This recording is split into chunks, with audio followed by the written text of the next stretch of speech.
கடைசியா சரியா சவுண்ட் எல்லாம் சரியா இருக்கும்னு நினைக்கிறேன். பிரச்சனை மெசேஜ் பண்ணலாம. கடைசி கிளாஸ்ல பேசிக் விஷயம் படிப்பிச்சுனா வரைவுகள் சம்பந்தமா இந்தியா கிளாஸ் கருவிகள் பற்றி படிப்பிக்க போறோம். அளவிடும் கருவிகள்.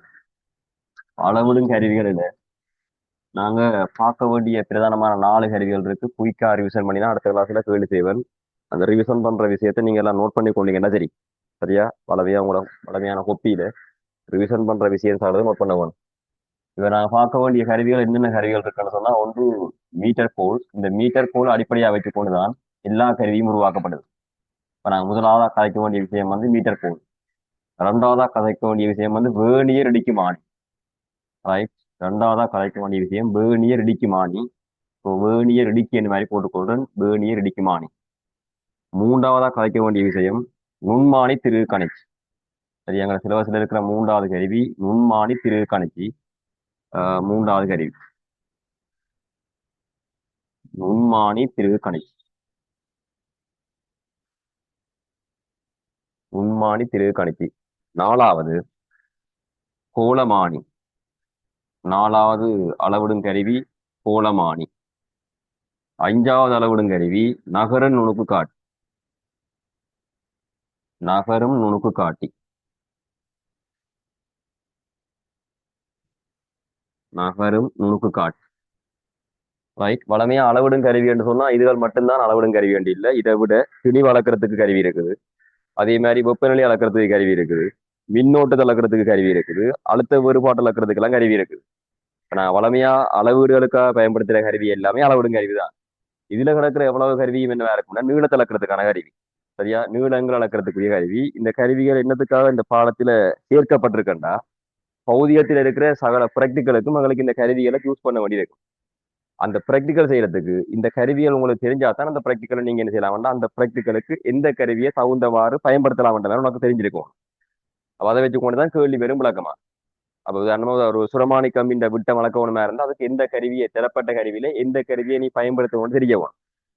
அதே நேரம் வேற இப்ப நாங்க பின்னுக்கு ப்ராப்பர்ட்டிஸ் என்ற பாடம் படிக்க கங்கின் மட்டும் என்ற பரிசோதனை செய்ய ஒரு கம்பின்ற விட்ட வளர்க்கணுமா இருந்தா அந்த கம்பின்ற விட்டத்துக்கு எதை பயன்படுத்த வேணும். இதே மைத்தில குழாயின் விட்ட வளர்க்கணும் வேறு பின்னுக்கு ப்ராப்பர்ட்டிஸ் பாடத்துல என்ற மேப்பிரப்புளிசையை காண்றதுக்கு ஒரு திரவத்தின் மேப்பிரப்புளிசை காண போறமா இருந்தா அதுக்கும் மைத்தில குழாயின் உள்விட்டம் வெளிவிட்டம் எல்லாம் வளர்க்குற மாதிரி செத்த பெறும். அப்ப அதுக்கு எந்த கருவியை பயன்படுத்த வேணும். சவர்க்கார குமிழிந்த விட்ட வளர்க்குற மாதிரியும் பின்னுக்கு வரும். மேப்பிரப்புளிசனை பாடத்தெல்லாம் பெறப்போகுது. அப்ப அதுக்கு இந்த தரப்பட்ட கருவியில உங்களுக்கு எந்த கருவியை பயன்படுத்த வேணும் மாதிரி தெரிய வரும். அப்ப இந்த கருவிகளை நாங்க இந்த பிராக்டிக்கலுக்காக தான் நீங்க பயன்படுத்துறோம், பௌதிகத்தில் இருக்கிற பிராக்டிக்கலுக்காக.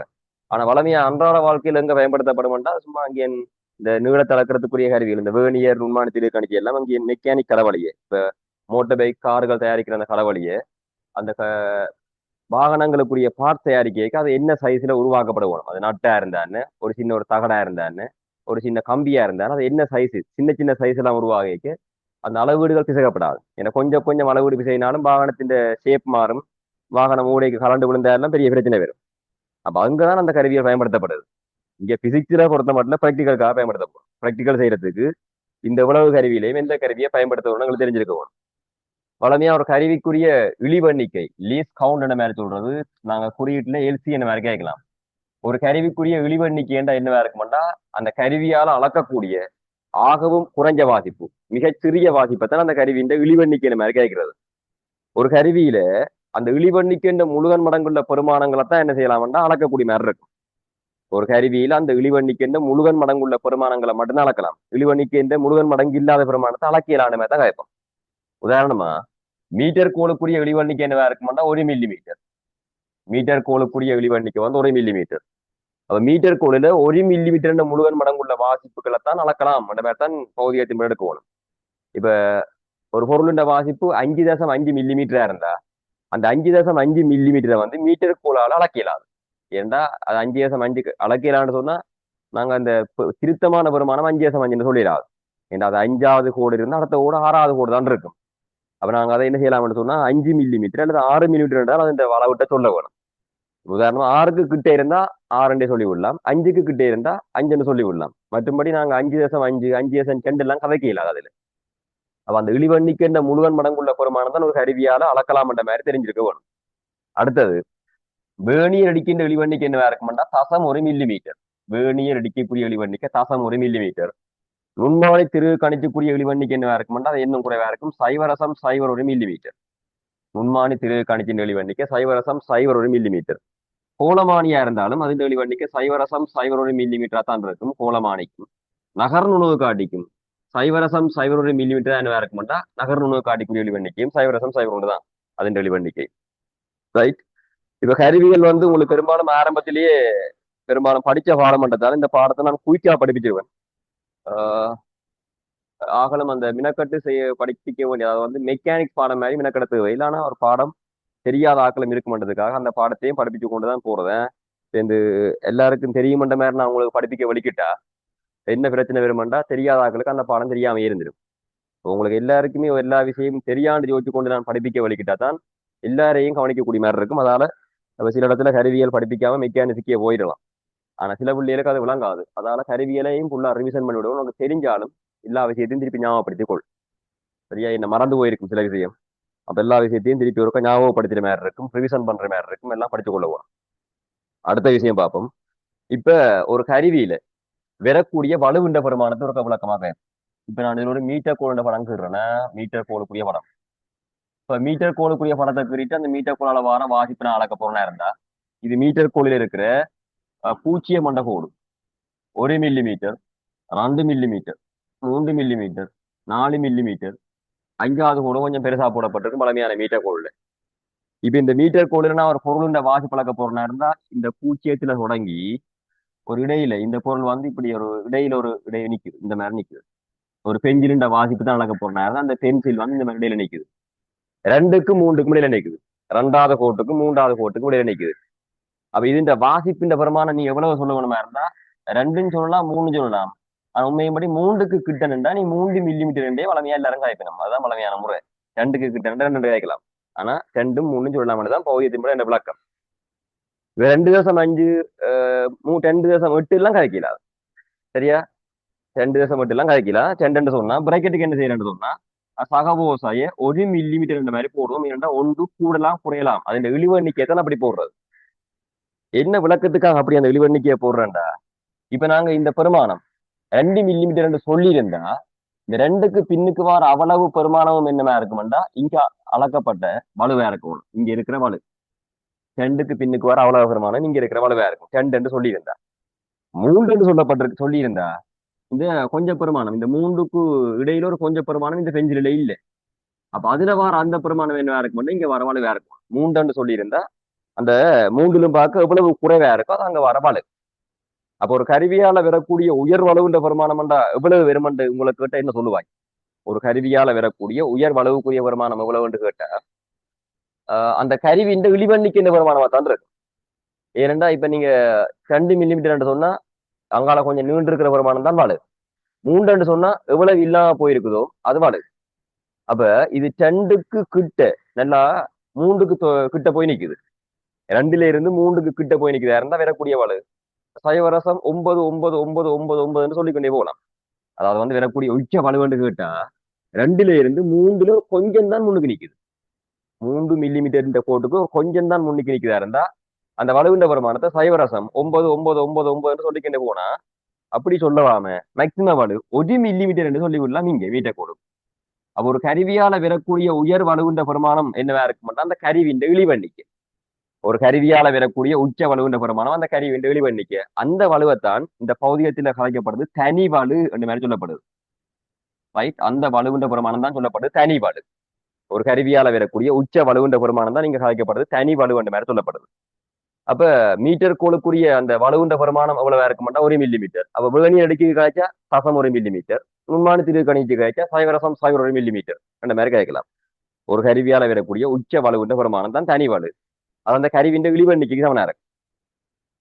அடுத்தது ஒரு கருவியால வாசிப்பழக்கேக்கு அந்த வாசிப்புல இருக்கிற பின்ன வலு எவ்வளவுன்னு கேட்டா ஒரு கருவியால வாசிப்பழக்கேக்கு அந்த வாசிப்புல இருக்கிற பின்ன வலுவிண்ட பெருமானம் எவ்வளவுன்னு கேட்டா நாங்க அளந்த வாசிப்புக்கும் அந்த கருவியால வரக்கூடிய உச்ச வலுவுக்கும் இடப்பட்ட பின்னம் தான் பின்ன வலு.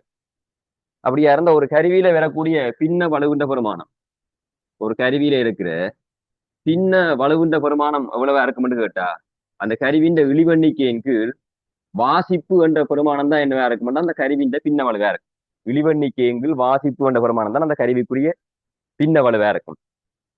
உதாரணமா மீட்டர் கோல்ல நான் ஒரு 6 மில்லிமீட்டர் வாசிப்பளந்தா அந்த மீட்டர் கோலில் 6 மில்லிமீட்டர் வாசிப்பள கேட்க எவ்வளவு பின்ன வலு வெறுமன்று கேட்டிருந்தா இழிவெண்ணிக்க 1 மில்லிமீட்டர் அளந்த வாசிப்பின் வருமானம் 6 மில்லிமீட்டர் மேலேயும் கீழையும் ஒரே அழகா போட ஓடும். அவங்க வர பின்ன வலு எவ்வளவா இருக்கும் கேட்டா ஒன்றுங்களா இங்க இருக்கிற பின்ன வலு ஒன்றுங்களா இந்த பின்ன வலுவின் 100 வீதத்தை கழிப்போம் வலு வீதம் என்ற மாதிரி சரியா. இந்த பின்ன வலுவுக்குரிய 100 வீதம் தான் கழிக்கிறது வலு வீதம். அப்ப வலு வீதம் என்றா என்னவா இருக்குமெண்டா வலு வீதம்ன்றது இழிவெண்ணிக்கையின் கீழ் அந்த கருவியால் அந்த வாசிப்பு தர 100 பெருமானம் தான் என்னவா இருக்குமெண்டா வலு வீதம்.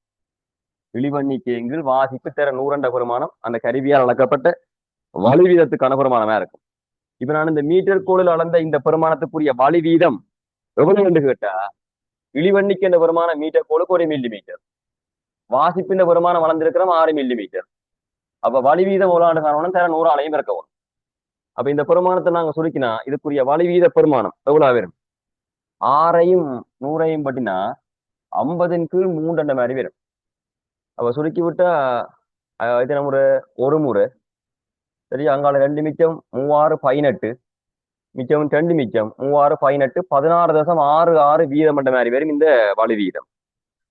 அதே நேரம் பௌதிகத்துல வரக்கூடிய உச்ச வலுவின்ற பெருமானம் எவ்வளவா இருக்க மாட்டா வலு வீதத்துக்குரிய பெருமானம் ஒரு விதத்திலும் கூட விரையிலாது. பௌதிகத்துல வரக்கூடிய உச்ச வலு நாங்க ஒரு வாசி பழக்க போறமா இருந்தா அந்த வாசிப்புல இருக்கிற வலு வீதத்தின் உயர்வு பெருமானம் எவ்வளவா இருக்கலாம்னு சொன்னா 1 வீதம் தான் இருக்கலாம். ஒரு விதத்திலும் கூடின வலு வீதம் இருந்தா அந்த வாசிப்பு செம்மை இல்லாத வாசிப்புன்னு மாதிரி தாங்க இருக்கும் செம்மையற்ற வாசிப்பு சரியா. ஒரு விதத்திலும் கூடிய வலுவீதம் இருக்குமா இருந்தா ஒரு விதத்திலும் பார்க்க கூடின வலுவீதம் இருக்குமா இருந்தா அது செம்மையற்ற வாசிப்புன்னு தான் பௌதியத்தின்படி எடுத்துக்கொள்ள வேணும். அவனா வளமையா ஒரு பொருளுண்ட வாசிப்பு அளக்க சொல்லி எங்களுக்கு திறப்படைக்க அது எந்த கருவியால் அளக்க வேணும் என்று நாங்க எடுக்க வேணுமா இருந்தா வலுவீதம் ஒரு விதத்திலும் குறைய வரக்கூடிய மாதிரி வாசிப்பு அளக்கிற மாதிரி கருவி எடுக்க வேணும். அதுக்கேட்டு தகுந்த கருவியை பயன்படுத்த வேணும். எல்லா கருவியும் எடுக்க இயலாது அது தெரிஞ்சிருக்க வேணும் சரியா. திறப்பட்ட கருவியில ஒரு விதத்திலும் பார்க்க குறைஞ்ச வலுவீதம் பெறணுமா இருந்தா எந்த கருவி எடுக்கலாமோ அந்த கருவியை பயன்படுத்த வாசி பழக்க வேணும். எல்லா கருவியையும் பயன்படுத்தி வாசி பழக்க இயலாது. வாசி பழந்தா உதாரணமா ஒரு குறிப்பிட்ட வாசிப்பை இப்ப 5 மில்லிமீட்டர் வாசிப்பை மீட்டர் கோல்லையும் அளக்கலாம் வேர்னியர்லயும் அளக்கலாம்டா எந்த கருவியை நீ தகுந்த மாதிரி எடுப்பீன்னு கேட்டா எந்த கருவியில் அளக்க வலுவீதம் ஒன்றிலும் குறைவா இருக்குதோ அந்த கருவி தான் நாங்க எடுத்துக்கொள்ள வேணும் சரிதான். ஆக அந்த வலுவீதத்துக்கு ஏற்ற மாதிரி தான் அந்த கருவிகள் செலக்ட் பண்ணப்படுது நாங்க பௌதியத்துல பிராக்டிகல் செய்ய. அப்ப அதுக்காகத்தான் இந்த மிச்சம் இழிவெண்ணிக்க குறைஞ்ச கருவி எல்லாம் உருவாக்கப்பட்டு வலுவீதம் குறைக்கிற மாதிரி வாசி பழக்கக்கூடிய மாதிரி இருக்கு. அப்போ ஒரு வலுவீதத்தின் பெருமானத்தை குறைக்க வேணுமா இருந்தா ஒன்றில் இழிவெண்ணிக்க குறைஞ்ச கருவியை பயன்படுத்த வேணும் என்றா வலுவீதம் குறையும். இல்லையண்டா பெரிய வாசி பழந்தாலும் வலுவீதம் என்ன செய்ய வேண்டாம் குறையும். இழிவெண்ணிக்க குறைஞ்ச கருவியை பயன்படுத்தினாலும் வலுவீதம் குறையும் அல்லது உச்ச பெரிய வாசிப்புகள் எடுக்க வலுவீதத்தின் பெருமானம் குறைஞ்சு ஓடும். அப்ப அதுக்கேற்ற மாதிரி நாங்க என்ன செய்யணும் அந்த கருவியை யூஸ் பண்ண வேணும். இவ்வளவு விஷயத்தையும் ஒரு நோட் பண்ண வேணும். போட் அடிச்சா தான் நான் அடுத்த கலக வைக்கலாம். ஒரு குயிக்கா நோட் பண்ணி கொள்வா இவ்வளவு விஷயத்தை.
ரைட் அடுத்த கதை அடுத்த கதை.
ரைட். அடுத்தது இப்ப நான் காய்ச்சதும்படி ஒரு விதத்திலும் பார்க்க பெரிய வலுவீதம் ஒரு கருவியில விருதா இருந்தா அது செம்மை இல்லாத வாசிப்புன்ற மாதிரி கதைக்கிறோம். அது செம்மை இல்லாத வாசிப்புன்னு கதைக்க போற மாதிரி இருந்தா உதாரணமா மீட்டர் கோலில் சரியா ஒரு வீதம் வலு வெறுவனமா இருந்தா எவ்வளவு வாசிப்பணம் தான் ஒரு வீதம் வலு வெறும்னு பார்த்தா அதிலும் பார்க்க பெரிய வாசிப்பணம் தான் வலு வீதம் வந்து என்ன இருக்கும்னா ஒரு விதத்திலும் குறைய வரும் மீட்டர் கோலில். அப்ப மீட்டர் கோடுன்ற வெளிவண்ணிக்க உனக்கு தெரியும் 1 மில்லிமீட்டர். அப்ப வலு வீதம் ஒரு வீதம் பெறுவனமா இருந்தா வலு வீதம் என்றா இழிவண்ணிக்கையின் கீழ் வாசிப்பு தர 100 பிரமாணம் தான் வலு வீதம். அப்ப வலு வீதம் ஒரு வீதம் பெறுவனமா இருந்தா மீட்டர் கோடு வெளிவண்ணிக்கு 1 மில்லிமீட்டர். வாசிப்பின் பிரமாணம் தான் எவ்வளவு காணப்போறோம் ரீடிங் கணத்துக்காக 6 போடுறேன் தர 100. ரைட். வலு வீதம் ஒரு வீதம் பெறுவனமா இருந்தா எவ்வளவு வாசிப்பு அளக்க மட்டும் தான் காட்டுறேன். அப்ப ஒரு வீதம் பல வாரத்துக்கு எவ்வளவு வாசிப்பு பெறுவனமா இருந்தா 100 மில்லிமீட்டர் என்ற வாசிப்பு இருக்கும். 100 மில்லிமீட்டர் அதாவது 10 சென்டிமீட்டர். சரியா 10 சென்டிமீட்டர். அப்ப மீட்டர் கோடில 10 சென்டிமீட்டர் பார்க்க பெரிய வாசிப்புகள் அளந்தாத்தான் வலி வீதம் என்னவா இருக்கும்னா ஒரு வீதத்திலும் பார்க்க குறைஞ்ச வலி வீதம் பெறும். சரியா மீட்டர் கோடில 10 சென்டிமீட்டரிலும் பார்க்க பெரிய வாசிப்பளை கேட்கான் வலி வீதம் ஒரு வீதத்திலும் குறைய வரும். அப்ப 10க்கு மேற்பட்ட வாசிப்பைத்தான் நாங்க பௌதிகத்தின்படி மீட்டர் கோடு அளக்கலாம். 10க்கு உட்பட்ட வாசிப்பு அளக்கலான்னு கேட்டா அளக்கலாம். அளந்தா செம்மை இருக்காது, செம்ம குறைவா இருக்கும். அது பௌதிகத்தின்படி திருத்தமற்ற வாசிப்பு தான் கலைக்கணும், பிழையான வாசிப்பு தான் எடுத்துக்கொள்றது. ரைட். இந்த விஷயம் போல்டா விளங்கி கொண்டாதான் இன்னைக்கு எந்த பிராக்டிக்கல்ல கேள்வி வந்தாலும் அதுக்கேற்ற மாதிரி நீ கருவியை என்ன செய்யலாம்னா செலக்ட் பண்ணக்கூடிய மாதிரி இருக்கும். அடுத்தது வேணியருக்கும் ஒரு பாப். வேணியர் சரியா வேணியர் கருவியில எவ்வளவு மேக்சிமம் வாசிப்பின் பிரமாணம் வெறுமன மாதிரி பார்ப்போம். ஒரு வீதம் பெறக்கூடிய மாதிரி வலி வீதம் ஒரு வீதம் பெற வேணும். இழிவண்ணிக்கின்ற பிரமாணம் சைவரசம் 1 மில்லிமீட்டர். இழிவண்ணிக்கின்ற பிரமாணம் சைவரசம் 1 மில்லிமீட்டர். எவ்வளவு வாசிப்பு அளக்கலாம் தான் காண போறோம் தர 100. சரியா எவ்வளவு வாசிப்பு அளக்கலாம் காண போறோம் தர 100.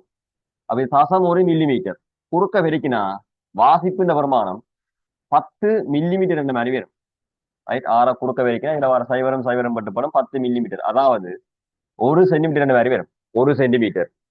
அப்ப வேணியரில 1 சென்டிமீட்டரிலும் பார்க்க மிகப்பெரிய வாசி பழந்தாத்தான் வலி வீதம் என்னவா இருக்குமெண்டா ஒரு வீதத்திலும் பார்க்க குறைஞ்ச வலி வீதம் வரும். இப்ப வேணியரை பயன்படுத்தி நாங்க வாசி பழக்க போற மாதிரி இருந்தா 1 சென்டிமீட்டரிலும் பார்க்க பெரிய வாசி பழக்க வேண்டியது அளந்தாத்தான் வலி வீதம் குறைய வரும். அப்ப 1 சென்டிமீட்டரிலும் குறைஞ்ச வாசிப்பு வேணியரில் அளக்கலாதான்னு கேட்டா அளக்கலாம். அளந்தா வலி வீதம் என்னவா இருக்குமெண்டா ஒன்றிலும் கூடவா இருக்கு அவ்வளவுதான். அப்ப நாங்க வேணியரை பயன்படுத்தினா ஒன்றுக்கு மேற்பட்ட வாசிப்பு அளப்போம். அப்ப 1 லிருந்து 10க்கு உட்பட்ட வாசிப்பு வளர்க்கறதுக்கு நாங்க வேணியரை பயன்படுத்தலாம். 10க்கு மேற்பட்ட எவ்வளவு வாசிப்பை வளர்க்கறதுக்கு என்ன செய்யலாம்னு சொன்னா மீட்டர் கொள்ள பயன்படுத்தலாம். 10க்கு மேற்பட்ட எவ்வளவு வாசிப்பை வளர்க்கறதுக்கு மீட்டர் கொள்ள யூஸ் பண்ணலாம். அப்ப ஒன்றிலும் பார்க்க குறைஞ்ச வாசிப்பு வளர்க்கணுமா இருந்தா அதுக்கு அடுத்த கட்டம் அடுத்த வெளிவண்டிக்க குறைஞ்ச கருவி இருக்குது. அந்த கருவி தான் நுண்மானி திரு கணிச்சி. அப்ப நுண்மானி திரு கணிச்சி மைக்ரோமீட்டர் ஸ்க்ரூ கேஜ்னு சொல்றது. அப்ப நான் எம்எம் சொல்றா போடுறேனே விளங்க போகணும். சரியா மைக்ரோமீட்டர் ஸ்க்ரூ கேஜ்னு சொல்றது நுண்மானி திரு கணிச்சி. அப்ப அந்த நுண்மானி திரு கணிச்சியில வலை வீதம் ஒரு வீதம் பெறக்கூடிய மாதிரி எவ்வளவு வாசி பழக்கலாம் வேண்டா நுண்மானின் வெளிவண்டிக்க சைவரசம் சைவர் 1 மில்லிமீட்டர் எவ்வளவு வாசி பழக்கலாம் தான் காணப்போறோம் தர 100 வலி வீதம் என்று போட்டா. அப்ப குறுக்க வெறுக்கி விட்டா 6 கூடிய வருமானம் எவ்வளவு வரும்? இதால அவரை பெருக்கினா 1 மில்லிமீட்டர் 2 பேர் 1 மில்லிமீட்டர்ன்றது சைவரசம் 1 சென்டிமீட்டர். சைவரசம் 1 சென்டிமீட்டர். முன்மானி திரு கணிச்சில சைவரசம் 1 சென்டிமீட்டரிலும் பார்க்க மிகப்பெரிய வாசி பழக்கியக்கான் வலி வீதம் ஒரு விதத்திலும் பார்க்க குறைஞ்ச வருமானம் பெறும். அப்ப பாருங்க நுண்மானியில தசம் ஒன்றுக்கு மேற்பட்ட வாசிப்பு நுண்மானில அளப்பம். 1 சென்டிமீட்டருக்கு மேற்பட்ட வாசிப்பை வேணியர்ல அளப்பம். 10 சென்டிமீட்டருக்கு மேற்பட்ட வாசிப்பை மீட்டர் கொள்ளாக போறோம். அப்ப அதுக்கு ஏற்ற மாதிரி தான் அந்த எடுக்கப்பட்ட கருவிகள் இருக்குது. மற்றது எங்களுக்கு ஆகலும் குறைஞ்ச வாசி பழக்கிற மாதிரி எல்லாம் இருக்காது. ஆனா சில சில வித்தியாசமான வாசி பழக்கிறதுக்குன்னு சொல்லி கருவிகள் தேவை.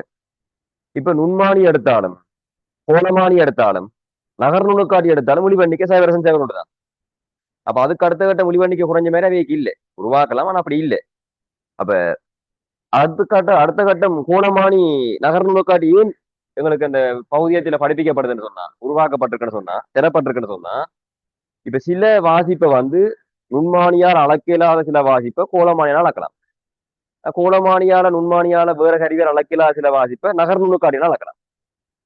அப்ப அந்த கருவியால் அந்த வாசிப்பு அளக்கக்கூடிய மாதிரி இருக்கும். அதுக்கு இந்த மாதிரி அந்த கருவி ஸ்பெசிபிக்கா உருவாக்கப்பட்டிருக்கு, தனித்துவமா உருவாக்கப்பட்டிருக்கு. அதாவது ஒரு பொருளோட முட்டாம கொள்ளாம வாசி பழக்கவனமா இருந்தா நகர் நுணுக்காட்டி தான் மேம்படுத்தணும். உதாரணமா சவர்க்கார குமுலா அந்த விட்ட வழக்கவனமா இருந்தா நாங்க கொண்டு வேணியரை கொண்டு வச்சு புறத்தாடை அகத்தாடைக்குள்ள வச்சு நசுக்கலாது உடைஞ்சிடும் தொட்டுறோனே. அப்ப அந்த தொடாம வாசி பழக்கிறதுக்கு எது நல்லம்? நகர் நுணுக்காட்டு நல்லம். ஒரு பொருளை முட்டாம வாசி பழக்கம் அது. ஏன்னா நாங்க நுணுக்கு காட்டில சூம் பண்ணி பார்த்தா வாசி பழக்க போறோம். அதே மாதிரி எண்ணியில் இந்த மாதிரி ரப்பர் குழாய் நசியக்கூடிய மாதிரி ரப்பர் குழாயண்டா ஒரு பன் ரப்பர் குழாயண்டேக்க பரவாயில்லை. பிவிசி பைப் பன் ரப்பர் அந்த செயல நேத்திர பைப் இருக்குதானே அது வந்து ஒரு நுழு நுழு தான் இருக்கும் ஒரு மென் ரப்பர் குழாய். அப்ப அதிண்ட விட்ட மழக்க ஒண்ணுமா இருந்தா எல்லாம் நாங்க அந்த வசிக்கிற மாதிரி கருவியை பயன்படுத்த இயலாது. நுண்மானி பயன்படுத்த இயலாது, வேணியை பயன்படுத்த இயலாது, அதில் இரும்பால செய்யப்பட்டிருக்கு. அவ அந்த நசிபடக்கூடிய மாதிரி தொட்டு உடனே நசிபடக்கூடிய மாதிரி தொற்றுடனே உடையக்கூடிய மாதிரியான பொருட்கள் இந்த விட்டங்கள் எங்க அளக்கணுமா இருந்தா நகர் நுணுக்காட்டு அளக்கணும். அதாவது வந்து தொடாம வாசி பழக்கம் அது. மற்றும்படி கோலமானி ஏன் அப்ப உருவாக்கப்படுது என்றால் கோல மேற்பிறப்பின் வளவினாரைய ஒரு உலோக கோள்கள்ல வர வெப்பநிலையால வர நீட்சி அளக்கிறதுக்கெல்லாம் கோலமானதான் மிக மிக பொருத்தமானது. அப்ப சில வாசிப்பு வந்து அந்த சில கருவியால தான் அளக்கக்கூடிய மாதிரி இருக்கும். அதனால அந்த மெட்ட கருவி இருக்குது. அதாவது வந்து வேற கருவியால் அளக்க முடியாத அந்த கருவியால மட்டும் அளக்கக்கூடிய மாதிரி இருக்கு. ரைட். இதுல உங்களுக்கு விஷயம் மட்டும்தான் சொல்லிக்கொண்டு வரும். தேவையில்லா கதைகள் கதைக்கல. என்ன தேவையில்லா கதை கதைக்கிறதுக்கு உனக்கு நேரம் காணது டே வச்சு. அப்ப அந்த விஷயத்த முக்கியம் நோட் பண்ணி கொள்ள வேணும். அப்போ உனக்கு அடுத்த கட்டம். இப்ப அடுத்த இது விமானத்தில் கணிக்கக்கூடிய அளக்கக்கூடிய ஒரு வீதம் வலுவரக்கூடிய மாதிரி அளக்கக்கூடிய வாசிப்பின வருமானம் தான் சொன்னான் சசம் 1 சென்டிமீட்டர். அப்ப அடுத்த கட்டம் கோலமானிக்குரிய வருமானம் பார்த்தாலும் இதே தான் பெறும். என்ன வழி வீதம் உண்டு இழிவண்ணிக்கு அதே வருமானம். அப்ப அதே வாசிப்பு தான் பெறப்போகுது. நகர்நூல் காட்டிக்கு பார்த்தாலும் அந்த ஒரு வீதம் வலுவரக்கூடிய மாதிரி இதே வாசிப்பு தான் பெறப்போகுது.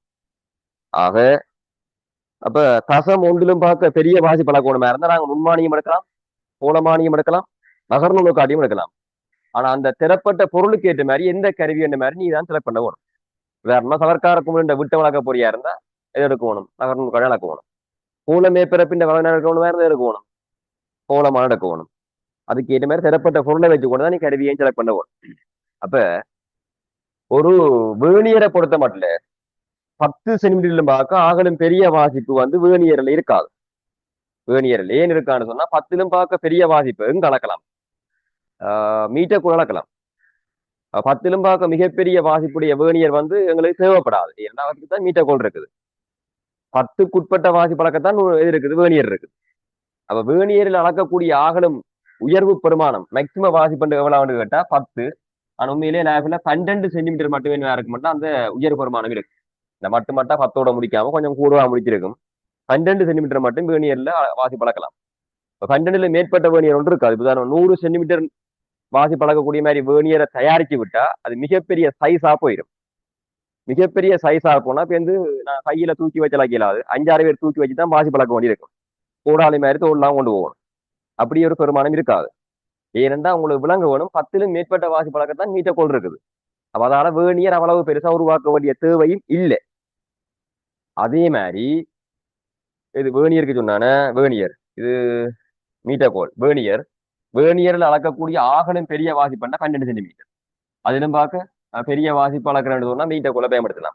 அதே மாதிரி நுண்மானியை பொறுத்த மட்டும் 1 சென்டிமீட்டருக்கு மேற்பட்ட வாசிப்பெல்லாம் வேணியர்ல அளக்கலாம். நுண்மானியும் இரும்புதான், வேணியரும் இரும்புதான். அப்போ ஒன்றிலும் பார்க்க பெரிய வாசிப்பெல்லாம் வேணியர்ல அளக்கலாம்டா. நுண்மானிக்கும் 1 சென்டிமீட்டருக்கு மேற்பட்ட வருமானம் தேவைப்படாது. இருந்தாலும் ஒரு கொஞ்சம் மட்டுமட்டா கூடவா 2.5 சென்டிமீட்டர் வருமானம் அளக்கக்கூடிய மாதிரி வாகனம் கூடவா அளக்கக்கூடிய மாதிரி நுண்மானி உருவாக்கப்பட்டிருக்கு. அப்ப அந்த நுண்மானின் கதிர்கோளுக்கும் பட்டடைக்கும் இடையில வைக்கக்கூடிய ஆகலும் பெரிய நீளமான பொருள்ண்டா 2.5 தான் வைக்கலாம். அதிலும் பார்க்க சின்ன பொருள் வைக்கலாம், பெருசு வைக்கலாம். நுண்மானில் அளக்கக்கூடிய ஆகலம் உச்ச பெருமானமுடைய வாசிப்பு 2.5 சென்டிமீட்டர் தான் வச்சிருக்கலாம். ரைட். அப்ப ஒரு 50 சென்டிமீட்டர் நீளமான கோலை கொண்டு வந்து நுண்மானிக்குள்ள வைக்கலாது.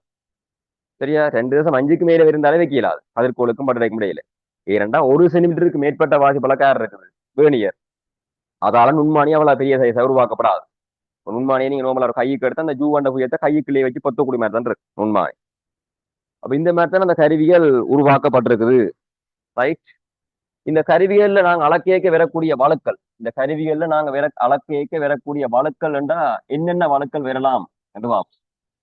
இந்த கருவிகளை பயன்படுத்தி எங்களுக்கு வரக்கூடிய வழுக்கள் என்னென்ன வழுக்கள் வரலாம்னா ஒன்று ஏற்கனவே காய்ச்சிதான் தனிவாடு, ஏற்கனவே காய்ச்சிதான் தனிவாடு அல்லது நோமலா வாழு. அந்த கருவியின் இழிவெண்ணிக்கின்ற வருமானம் தான் தனிவாடு வேற. ரெண்டாவது காய்ச்சிட்டன் பின்ன வலு. ரைட், ரெண்டாவது காய்ச்சினா பின்ன வலு. பின்ன வலுவண்டா என்னவா இருக்குமாண்டா இழிவெண்ணிக்கை எங்கில் வாசிப்பு. அதாவது அளக்கிற வாசிப்புக்கும் அந்த கருவியால வரக்கூடிய உயர் வலுவுக்கும் இடப்பட்ட பின்னம் தான் பின்ன வலு. மூன்றாவது காய்ச்சினாங்க வலு வீதம்.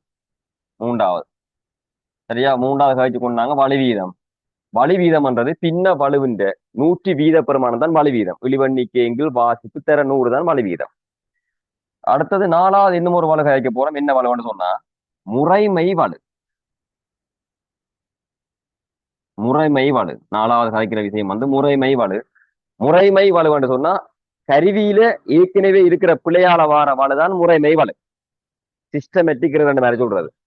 உதாரணமா இதுக்கு ஒரு சிம்பிளான விளக்கம் நான் வளமையா கழிக்கிறேன் இருக்கும்னா ஒரு மீட்டர் கோழி எடுத்துக்கொள்ளும். ஒரு மீட்டர் கோல். மீட்டர் கோளில இதுல 0 என்ற குறி இருக்குது. இதுல வார முதலாவது இடைவெளி கொஞ்சம் பெருசா இருக்குது. மிச்சம் எல்லாம் சரியா போடப்பட்டிருக்கு. 1 2 3 4 5 6 7. முதலாவது இடைவெளி மட்டும் கொஞ்சம் கூடிட்டுது. இடைவெளி போடேக்கு, அதாவது வந்து அச்சுப்பதிக்கைக்கு பிள்ளையா பதிச்சுட்டாங்க. அச்சுப்பிறது பிள்ளையா இருக்குது. அப்ப இதுல நான் வாசி பழக்கைக்கு உதாரணமா ஒரு பொருளை கொண்டு நான் இதுக்குள்ள கொண்டு வச்சு வாசி பழக்க போறேன்னா இருந்தா கட்டாயம் இந்த பொருளுண்ட வாசிப்பு என்னவா இருக்கும்னா பிள்ளையா இருக்கும். ஏன்னா அந்த கருவியில பிள்ளை இருக்கு. ஏற்கனவே 0க்கும் 1க்கும் விடப்பட்ட 1 மில்லிமீட்டர் கூடவா இருக்கு. அப்ப இங்க இருக்கிற இந்த வலு முறைமை வலு. கருவின்ற பிரச்சனையால வார வலு முறைமை வலு. அப்ப இந்த முறைமை வலுவை நாங்க தவிர்க்க வேணுமா இருந்தா என்ன செய்ய வேணும்னு கேட்பாங்க கேள்வி. என்ன செய்ய வேணும்? முறைமை வலுவை தவிர்க்க வேணுமா இருந்தா என்ன செய்ய வேணும்டா ஒன்றில் இந்த கருவியை மீள் படி வகுக்க செய்ய வேணும். அதாவது அந்த அளவுடைய எல்லாம் மாற்றி அழிச்சு போட்டு திருப்பி அழிக்க பதிய வேணும். அல்லது வேற கருவியை பயன்படுத்தணும். அவ்வளவுதான், வேற ஒன்றும் செய்யலாது. அந்த கருவியில இருக்கிற அளவிட்டு நாங்க என்ன செய்யணும், அதுக்கு மேல புரியும்பா ஒரு டேப் ஒன்று ஒட்ட வேணும். ஒரு பேப்பர்ல அளவுடைய போட்டு நாங்க சரியா பதிவு செய்ய வேணும். இல்லாட்டி அந்த கருவியை பயன்படுத்த விடணும், வேற கருவியை பயன்படுத்த வேணும். முறைமை வலுவண்டா கருவியில இருக்கிற பிரச்சனை முறைமை வலு. ரைட். அஞ்சாவது முறைமை வலுவுக்கு அடுத்த கட்டம் அஞ்சாவது எழுமாட்டு வலு. எழுமாட்டு வலு. எழுமாட்டு வலு. எழுமாட்டு வலுன்றது என்ன இருக்குமாண்டா அதாவது வந்து வசனத்திலேயே இருக்குது எழுந்த மானமா இருக்கிற வலு. எழுமாட்டு வலு. இதெல்லாம் கேள்வி எம்சிக்கு வராது. ஸ்ட்ரக்சர் கேள்வி வரைக்கும் ஒரு வாசி பலந்து ஓட்டு அது என்ன வலுவா இருக்குமென்ற ஒரு கேள்வியா கேட்கலாம். சரியா, உதாரணமா கொஞ்சம் கொஞ்சம் மார்க்ஸா தான் நிறைய மார்க்ஸ் இருக்கிறது. அதெல்லாம் சின்ன சின்ன கேள்வி தான் விட்டு விட்டு விட்டு போனா எல்லாத்தையும் விட வேண்டியா. சில பேரோட வந்து இந்த விஷயங்கள் வந்து படிப்பிக்கிறதே இல்லை. ஏன்னா கேள்வி விராண்டதுக்காக. கேள்வி விராண்டதுக்காக இல்ல அந்த பட்சிக்கு கேள்வி விராட்டி அடுத்த பட்சிக்கு கேள்வி வர போதா இருந்தா அந்த விஷயத்தையும் தெரிஞ்சு கொள்ள வரும். அப்ப எழுமாட்டு வலுவண்டா எப்பயாச்சும் எழுந்தமானமா வார வலு. அதாவது உதாரணமா இதுல ஒரு வாசிப்பு இருக்குது எங்கள்கிட்ட 8 பெருமானம் இருக்குது. இதுல இருக்கிற கூட 8வது கூட 8 பெருமானம் இருக்கு. நாங்க அவசரத்துல வாசி பழக்க இந்த 8 பெருமானத்தை இந்த அழிஞ்ச மாதிரி இருந்தா 6 மாதிரி அளந்து விட்டா அது மாற்றுவாடு. நாங்க அவசரத்துல வாசிகள் அளக்க அந்த பெருமானத்தை மாத்தி இழந்து விட்டா அது மாற்றுவாடு. எழுந்தமானமா வாரவாடு. அப்ப அந்த எழுமாட்டு வலுவை நாங்க நிப்பாட்டு உணமா இருந்தா இன்னும் செய்யலாம்ன்ற மாதிரி கேள்வி வேணும். எழுமாட்டு வலுவை நீ நிப்பாட்டு உணமா இங்க வந்த வலுவை நீ எப்படி நிவர்த்தி செய்வான்னு கேட்டா 2ஆந்திரம் 3ஆந்திரம் வாசிப்பழம் தான் அந்த எழுமாட்டு வழி நான் போயிடும். என்ற எழுந்தமானமா வார வலது இப்பயாச்சும் இருந்துட்டு தான் பெறும். ஒரு 2 அவசரத்துல இலக்கே அவன் 2ஆந்திரம் வாசிப்பழந்து விட்டா அந்த வழி இருக்காது. எழுமாட்டு வலு. ரைட். அடுத்தது எழுமாட்டு வலு. இன்னும் ஒன்று இருக்குது பறவை இன்மை வலு.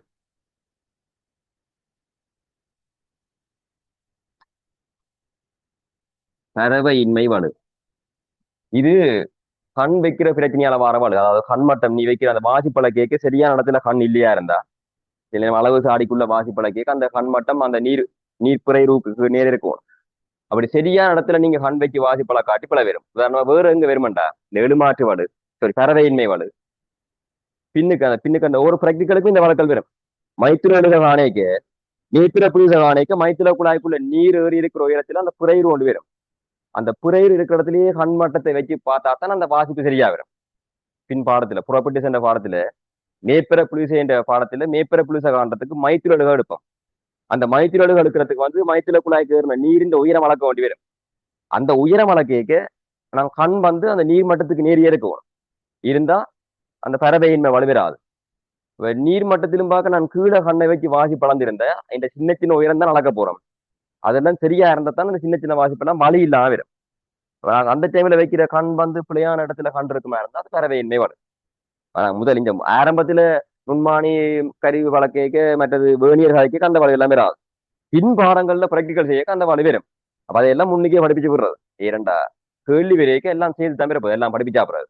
உனக்கு முதலாவது கேள்வி வந்து புறப்பட்டு வந்துட்டு தான் இருந்தா, அந்த மைத்திரழுக கேள்வியே வருதா இருந்தா, அந்த மைத்திரழுகிற நீ கண்மட்டம் வச்ச பிள்ளை இடத்தால அப்ப என்ன வலு வந்திருக்குன்னு கேட்டோம்னா தெரிய வரும். அது கறவை என்ன வலுன்னு இவன் எந்த வலு என்று கேட்டாலும் இது தனி வலு பின்னல் எழுதி விடுறேன். செய்ய வலு சம்பந்தமான கேள்வி வந்தா சில பேருக்கு தனி வலுவும் பின்ன வலுவும் மட்டும்தான் தெரியும். அல்லது வலு வீதம் மட்டும் இதெல்லாம் இருக்குன்னே தெரியாது சில பேர். அப்ப அதனால அந்த வலுக்கள் என்ன வலுன்ற மாதிரி உங்களுக்கு கண்டுபிடிக்க தெரிஞ்சு கொள்ள வேணும். ரைட், உங்களை அத்தையும் முறைக்கா நோட் பண்ணுவா போய்க்கா. ஒரு நிமிஷம் தரலாம். அல்லது ஸ்கிரீன்ஷாட் எடுத்து போட்டு நீங்க ஆறுதலா என்ன செய்யலாம்னா பிறகு இருந்து நோட் பண்ணலாம். ஸ்கிரீன்ஷாட் எடுத்து வச்சிருந்தா பிறகு நோட் பண்ணலாம்.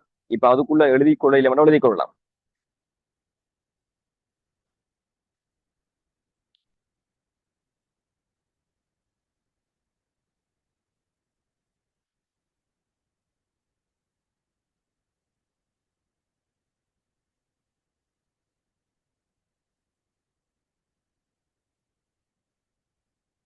அதே நேரம் உங்களோட குரூப்ல அந்த டியூட் போடுவேன். அந்த டியூட்டை நீங்க பிரிண்ட் அவுட் பண்ணி கையில எடுத்து வச்சிருந்தா தான் நான் கேள்வி செய்யச்சி அந்த கேள்வியை கையில வச்சு செய்யக்கூடிய மாதிரி இருக்கு. கையிலேயே வச்சு பார்க்கக்கூடிய மாதிரி இருக்கு.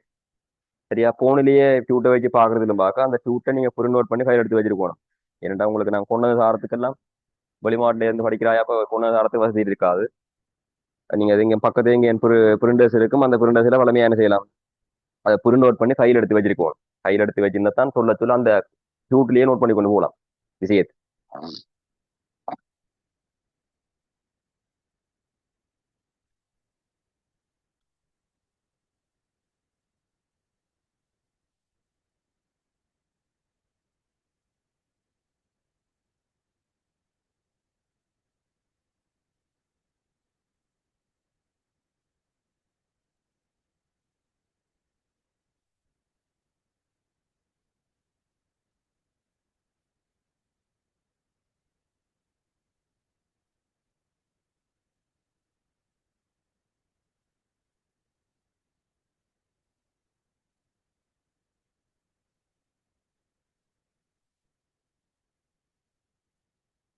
ரைட்.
ரைட்.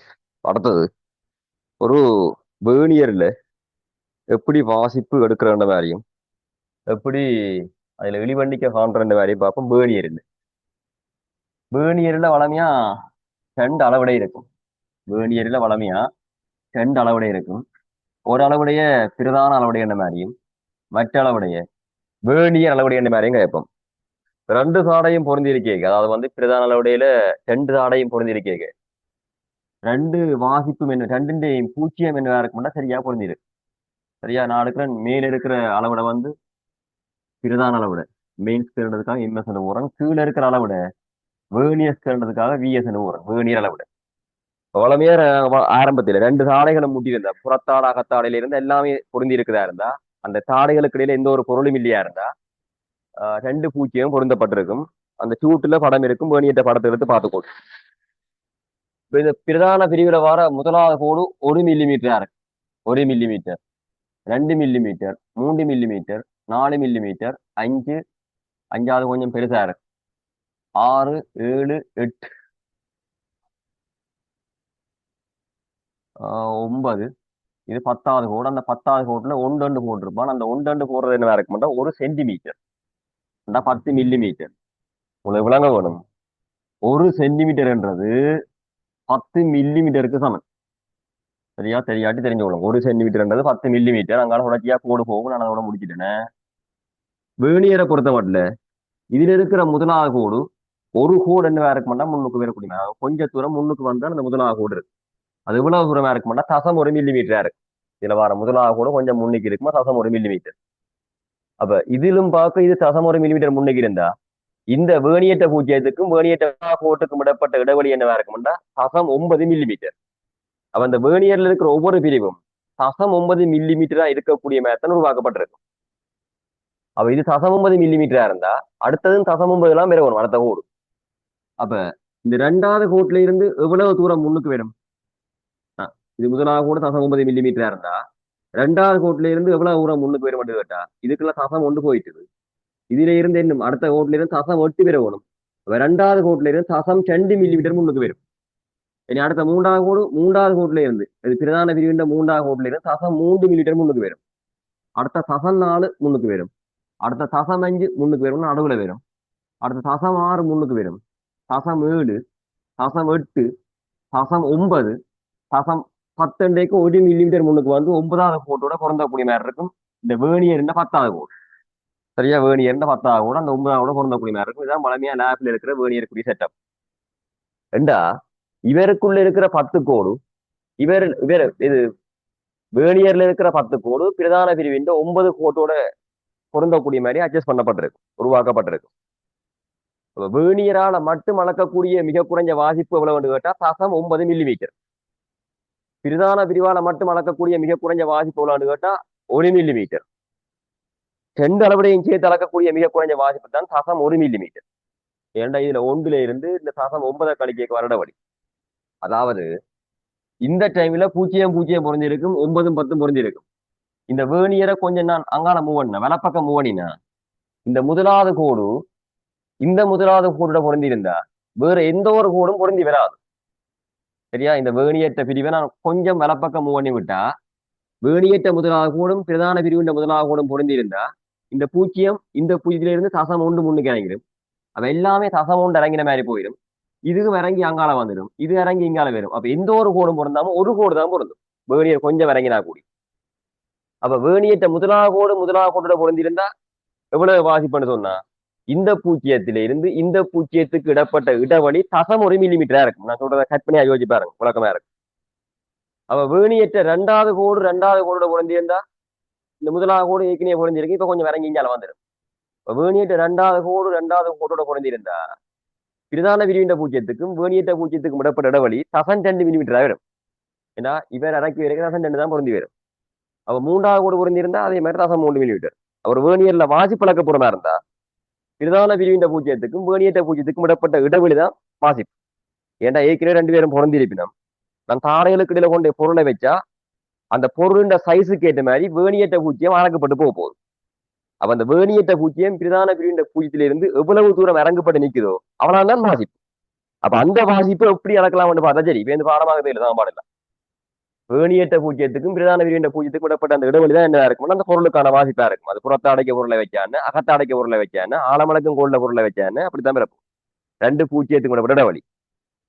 அதே நேரம் இந்த கருவின் இழிவெண்ணிக்கைன்னு சொன்னா ஒரு ரிசோர்ஸ் புக்ல போட்டிருப்பான். இழிவெண்ணிக்கை காண்றதுக்கான வழி என்றா ஒரு பிரதான பிரிவின் வருமானத்தில இருந்து ஒரு வேணில் இருப்ப கழிச்சா விரும்பின வரை போட்டிருப்பான்.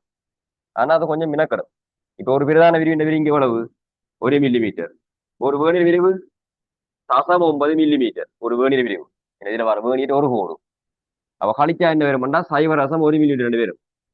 சரியா? ஆனா நீ ஒரு வளமையா இந்த கருவியலுக்குரிய வெளிவண்ணிக்க காண்றதுக்குரிய இலகுவான வழி என்னதா இருக்குமாண்டா ஒரு கருவின் வெளிவண்ணிக்க காண்றதுக்கான இலகுவான வழி ஒரு பிரதான பிரிவின் பெருமானத்தை வேணியர் பிரிப்புகள் எண்ணிக்கையால பிரித்து விட்டா வெளிவண்ணிக்க வரும். அப்ப இங்க ஒரு பிரதான பிரிவின் பெருமானம் 1 மில்லிமீட்டர். பிரதான பிரிவில் இருக்கிற ஒரு கோட்டு நீளம் தான் ஒரு பிரதான பிரிவு. வேணியர் பிரிப்புகள் மொத்த எண்ணிக்கை 10. அதை பிரித்து விடுவியா இருந்தால் இழிவெண்ணிக்கை வரும் தசம் ஒரு மில்லி மீட்டர் என்ற மாதிரி வரும். பிரதான பிரிவின் அலகிலேயே விடையும் பெறும் தசம் ஒரு மில்லி மீட்டர். இதே மாதிரி நுண்மாணிக்கும் பார்க்கலாம், கோலமாணிக்கும் பார்க்கலாம், நகர் நுணுக்காட்டிக்கும் பார்க்கலாம். சரியா, ஒரு பிரதான பிரிவின் பெருமானத்துக்கு வேணியர் பிரிப்புகளுக்குரிய மொத்த எண்ணிக்கையால பிரிச்சு விட்டா அங்க வர இழிவெண்ணிக்கைக்குரிய பெருமானம் பெறும். இழிவெண்ணிக்கை சான்ற வழி. இப்ப இதுல வாசிப்படுக்கிறது எப்படி வாசிப்பழக்கலாம்னு சாதனமா இருந்தா இந்த பூச்சியம் ஒரு குறிப்பிட்ட தூரம் இறங்கப்பட்டிருந்தா தான் வாசிப்பு வரும். அப்படியே கவனி எல்லாம்.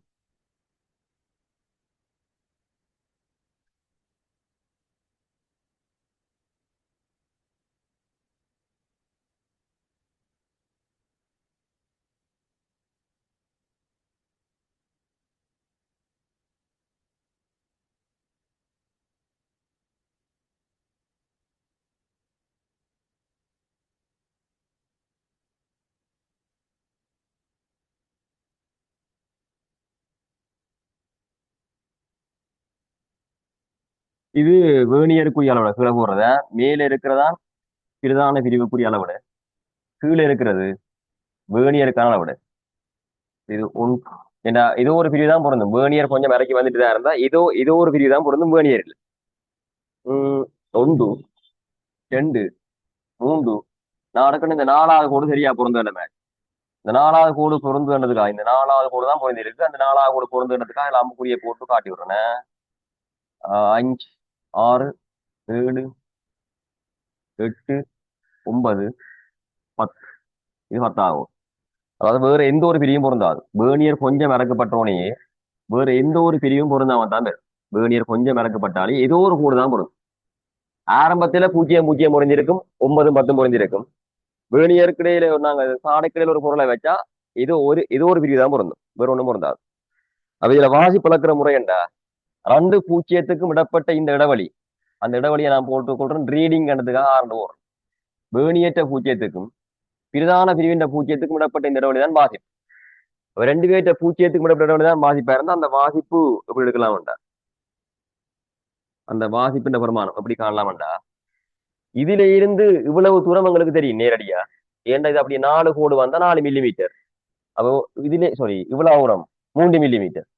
இந்த 3 மில்லிமீட்டர் இருக்கும் இந்த பூஜ்ஜியத்துக்கு விடப்பட்ட இடைவெளியும் காணணும். ஏன்னா 2 பூஜ்ஜியத்துக்கு விடப்பட்ட இடைவெளி காணணுமா இருந்தா இவ்வளவு தூரத்தோட இந்த தூரத்தை கூட்டக்கூடும். அப்ப என்ன போடலாம்டா, 3 மில்லிமீட்டர் என்ற பெருமானம் பிரதான பிரிவுல வாசிக்கப்பட்டிருக்குது இதுக்குள்ள. இதுல இருந்து இவ்வளவு தூரம் போறதுக்கு, இந்த கோட்ல இருந்து இவ்வளவு தூரம் போறதுக்கு தான் எத்தனையாவது கோடு பொருந்துதோ அந்த பொருந்துற கோட்டை இழிவெண்ணிக்கை அளவெடுக்கி விட்டா பெருமானம் இழிவெண்ணிக்கையால். அப்ப முன்னுக்கு இருக்கிற பெருமானம் 3 மில்லிமீட்டர், இங்கால வார பெருமானம் 0.4 மில்லிமீட்டர். முழுமையா கூட்டுவியா இருந்தா 3.4 மில்லிமீட்டர் இருக்கு நீங்க வர வாசி வேணியர்ல வர வாசிப்பு. ஆக ஒரு வேணியர்ல வாசிப்படுக்கிற முறையண்டா நீ சமன்பாடுல படிச்சிருப்பாய்.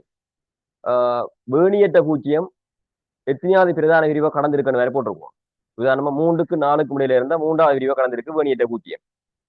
அடுத்த கட்டம் வேணியற்ற பொருந்திர பிரிவு, அது கருவிக்குரிய இழிவெண்ணிக்கால பெருக்கி மொத்தமா சுருக்கி விட்டா வாசிப்பின் பெருமானம் பெருமன்னு சாதிச்சிருப்பாய். ஆனா வாசிப்பின் முறைன்றது 2 பூஜ்ஜியத்துக்கு மேற்பட்ட இடைவெளி இவ்வளவு 3, இந்த 3க்கும் பூஜ்ஜியத்துக்கும் இடப்பட்ட பெருமானம் காண்றதுக்காக தான் இங்கால வர பெருமானம் பொருந்தின் பிரிவு இழிவெண்ணிக்கால பெருக்கி கொள்றோம்.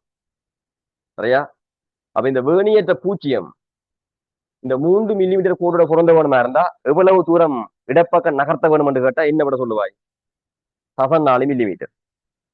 வேணியற்ற பூஜ்ஜியம் 4 மில்லிமீட்டரோட பொருந்த வேணுமா இருந்தா எவ்வளவு தூரம் வலப்பக்கம் நகர்த்தணும்னு கேட்டா மொத்த இடைவெளி 1 மில்லிமீட்டர். முன்னுக்கு போனா 4 மில்லிமீட்டர், அதான் இந்த விட. அப்படி பின்னுக்கு வேணுமா இருந்தா 6 மில்லிமீட்டர் இறங்க போகணும். அதாவது வேணியற்ற பூஜ்ஜியத்துக்கும் இந்த 4 மில்லிமீட்டருக்கும் இடப்பட்ட இடைவெளி 6 மில்லிமீட்டர் இந்த மாதிரி கேட்கலாம். ரைட், வேணியர்ல வாசிப்படுக்கிற முறை இதே மாதிரி தான் நகர்வு காட்டிக்கும் பெறும் வாசிப்படுக்கிறது. சரியா, இதே ஏற்கனவே வேணியர்ந்த தத்துவத்தை வச்சுக்கொண்டுதான் நகர்வு காட்டியா இருந்தாலும் கோலமானியா இருந்தாலும் எல்லாமே வருது. இதே மாதிரி வாசி பலந்து கொள்ளலாம். ஒரு குயிக் நோட் பண்ணுவா.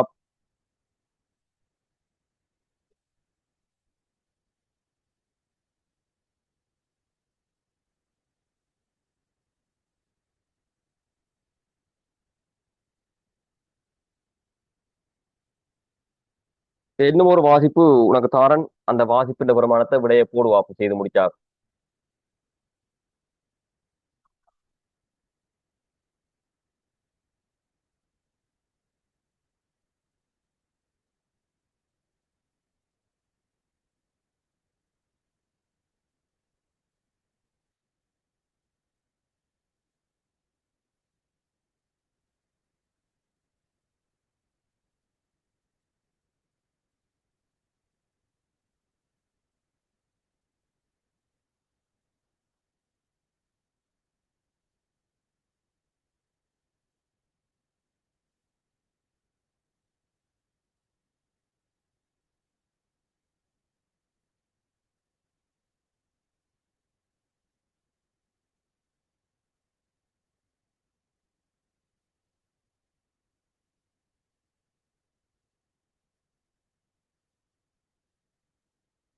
ரைட். இப்ப இதுல மேல காட்டப்பட்ட பிரிவு பிரதான பிரிவு, கீழே காட்டப்பட்ட பிரிவு வேணியர் பிரிவு. ரெண்டுக்கும் விடப்பட்ட வாசிப்பின வருமானம் தான் நீ எவ்வளவு ஆண்டு காணணும், அதான் ரீடிங். ரெண்டு பூஜ்ஜியத்துக்கு விடப்பட்ட இடைவெளியை தான் நீ இப்ப காணணும், எவ்வளவு ஆண்டு மாதிரி வாசிப்பை போடுவோம். இதுல காட்டப்பட்ட வாசிப்பு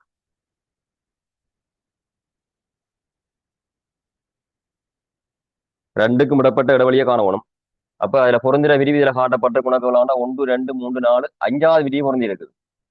சரியா? இதுல பொருந்தின விரிவு 5வது விரிவு. அப்ப இங்க இருக்கிற வாசிப்பின வருமானம் காணணும். அப்ப இதுல இருக்கிற வாசிப்பின வருமானம் ரீடிங் ஆறுன்ற மாதிரி போடுறேன். சரியா? இதுல இருக்கிற வாசிப்பின வருமானம் ஆறு ரீடிங்.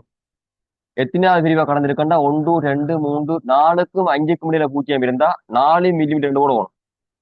இந்த வேணியேற்ற இடைவெளியை பார்த்து மூண்டை போடுறேன். வேணியேற்ற பூஜ்ஜியம் தான் எங்க இருக்குன்னு போடுவோம். 4க்கும் 5க்கும் இடையில இருந்தா 4 மில்லிமீட்டர்.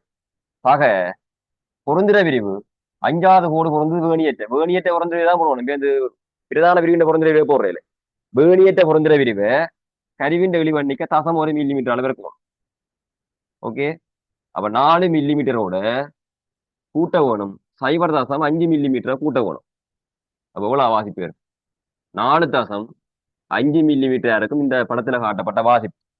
அப்ப இதே மாதிரி எம்சிக்கு கேள்வி வரும், பார்த்துருவோனே வெளியே போடக்கூடிய மாதிரி இருக்கணும். பெரும்பாலும் நீங்க அந்த எம்சிக்கு வெளியேக்கு வேணியேற்ற பூஜ்ஜியம் பிரதான பிரிவின் எத்தனையாவது பிரிவை கடந்திருக்குன்னு பார்த்தாலே அந்த விடையின் மிச்சம் தான் நிறவணும். அப்படி பார்த்தாலே 1 2 விட தான் பெரும். ஈஸியா என்ன செய்யலாம்டா, 1 செகண்டுக்குள்ள 2 செகண்டுக்குள்ள விடையே போடக்கூடிய மாதிரி இருக்க முடியல, எழுதி கொண்டிருக்கான். உதாரணமா 4க்கும் 5க்கும் இடையில பூஜ்ஜியம் இருந்தா 4 தசம் தான் விட ஆரம்பிக்குவோம். 4 தசம் ஆரம்பிக்கிற விட சில ஒரு விட தான் இருக்கும். அப்ப அந்த விடையே போட்டு போயிடலாம். இது பெருமானம் எல்லாம் கண்டு வாசிப்பெல்லாம் எழுதி கொண்டிருக்க தேவையில்லை. இப்படிதான் செய்யறதுக்குரிய ஐடியா. அது செய்ய செய்யத்த அனுபவத்துல வரும். ஆனா பெரும்பாலும் இந்த வாசிப்புகள் வரைக்கும் அந்த மாதிரி செய்து கொள்ளலாம். முழுமையா இருந்து கண்டு எழுதி செய்து கொண்டிருந்தா 5 நிமிஷம் இருக்கும் ஒரு வேலைக்கு வேணியருக்கு. ரைட். அப்ப இன்றைக்கு கருவியல்ல வேணியர் என்ற கருவி ஃபுல்லாகி முடிஞ்சுதான். ஏன்டா அதுல உங்களுக்கு பகுதிகள் தெரிய வேணும். அந்த பகுதி நீ படத்தை பார்த்தாலே விளங்க மற்றது டே வச்சுக்கு திருப்பி ஆரம்பத்தில இருந்து புறப்ப வச்சுல படிப்பிச்ச மாதிரி ஒவ்வொரு டைம் இது புறத்தாடா கத்தாரா எல்லாம் சொல்லி தொட்டு தொட்டு தொட்டு காடி கொண்டு இருக்க தேவையில்லை. நீங்க அந்த படத்தை பார்த்தாலே விளங்க மேற்கனவே ஒரு அனுபவம் இருக்குது. கேள்வி செய்யணும்ன்றதுக்காக கேள்வி செய்யறதுக்கு ஏற்ற மாதிரி அவ்வளவு விஷயம் கலைக்கப்பட்டிருக்குது. அந்த பாடத்தையும் விட்டுட்டு போகக்கூடாதுன்றதுக்காக முழுத்தும் கலைக்கப்பட்டிருக்கு. சரியா? ஏன்னா இந்த பாடம் ஒரு 2 3 நாளையே முடிஞ்சிடும். அந்த பாடத்தை விட்டுட்டு நான் போயிருக்கலாம். ஆனா எல்லாருக்குமே தெரிய வேணும்ன்றதுக்காக, ஏன்டா ஒரு விஷயமும் தெரியாதக்குள்ள கூட படிக்கலாம். எனக்கு தெரியாது அப்படி என்ன மாதிரி எல்லாத்தையும் சொல்லி கிடக்குது. படிச்சு பார்த்துட்டு கேள்வியை செய்து பார்த்து அடுத்த கிளாஸ் ஜாயின் பண்ணிக்கோள். டியூட் போடுவேன், எல்லாம் பிரிண்ட் அவுட் பண்ணி வச்சிருக்க வேணும் டியூட். ரைட். நெக்ஸ்ட் கிளாஸ் சந்திப்போம்.